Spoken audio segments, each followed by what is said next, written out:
નમસ્કાર. હાઈરાઇઝ બિલ્ડિંગમાં રહો છો, સાથે જ મેન્ટેનન્સ બિલ વધારે છે અને સાથે ઇલેક્ટ્રિસિટી બિલ પણ વધારે આવે છે. શું કરી શકાય? Urban life is equal to high power consumption.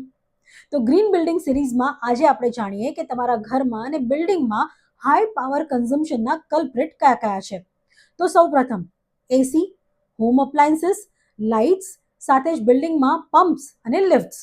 આ બધા કારણો છે હાઈ પાવર કન્ઝમ્પશનના. ચાલો જાણીએ તો કયા સિમ્પલ હેક વાપરી આપણે પાવર કન્ઝમ્પશન ઓછું કરી શકીએ. તો સૌપ્રથમ એલઈડી બલ્બ્સ અને એલઈડી ટ્યુબલાઇટ્સ તમે યુઝ કરી શકો છો, જેનાથી ઓલમોસ્ટ 80% પાવર સેવ થઈ જાય છે. એસી વાપરતા હો તો ઇન્વર્ટર બેઝ એસી વાપરો. ત્રીજું ગીઝર. બહુ મોટું કન્ઝમ્પશન આપણે એમાં ખાઈ જઈએ છીએ, એટલા માટે જોઈએ એટલા પૂરતું જ ગીઝર ઓન કરો અને તરત જ એ સ્વિચને બંધ કરી દો.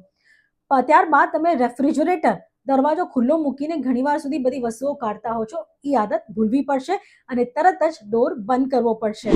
ઘરમાં તમારે સ્માર્ટ સ્વિચીસ અને મોશન સેન્સર પણ વાપરવાના છે, જેથી જો રૂમમાં કોઈ ન હોય અને તમે બહાર જતા હો તો રૂમની લાઇટ આપને આપ બંધ થઈ જાય. તો આવા નાના નાના સ્ટેપ્સ ઉપાડીને આપણે પાવર કન્ઝમ્પશન ઓછું કરી શકીએ અને ઇલેક્ટ્રિસિટી બિલ ઘર માટે થોડું ઘટાડી શકીએ.